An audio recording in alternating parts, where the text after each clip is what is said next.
chez les Scouts et Guides de France, notamment après le Covid. On a pu constater chez les jeunes une augmentation des situations de mal-être qui étaient partagées, notamment dans les activités. C'est des choses qui recoupent un certain nombre d'enquêtes qui ont été faites au niveau national et on a pu échanger avec des partenaires sur ces sujets-là.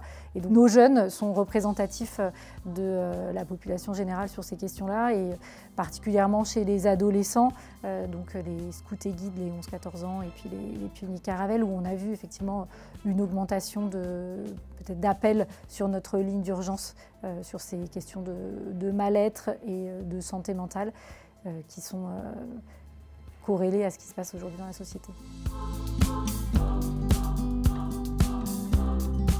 Les mouvements d'éducation populaire dont nous faisons partie, les Scouts et Guides de France, ont un rôle complémentaire avec celui des familles et avec celui de l'école parce qu'on n'agit pas au même niveau. Et pour ces jeunes, justement, on est un espace d'expression, un espace où ils sont heureux de se retrouver. Ce qu'on met en place est différent. Les jeunes qui vont avoir peut-être du mal à s'exprimer auprès de leurs parents ou pas trouver l'espace au sein de la famille, dans les mouvements d'éducation populaire, ils vont avoir des espaces avec leurs pairs. Chez les Scouts et Guides de France, des espaces aussi avec des jeunes adultes avec qui parfois il va être plus facile aussi d'échanger sur ces sujets de santé mentale, qui ont besoin en tout cas d'un espace privilégié pour pouvoir être évoqués.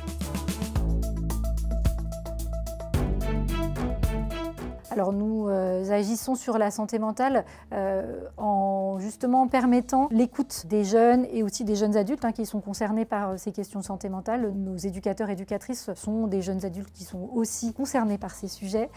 Donc l'écoute, elle est au centre de notre résolution Ensemble à tes côtés qui a été votée par notre Assemblée générale l'année dernière pour pouvoir travailler justement tous ces espaces et toute la prise en compte de ces questions de santé mentale. Et puis on a un certain nombre d'outils qu'on propose pour pouvoir mettre en place des espaces de discussion avec les jeunes, des espaces de libre expression, des expressions des émotions, pour que les jeunes et les moins jeunes d'ailleurs puissent se sentir dans un cadre bien traitant pour pouvoir avoir cet espace. Et puis ensuite on essaye d'agir en passant le relais quand c'est nécessaire aussi, puisqu'on n'a pas forcément réponse à tout.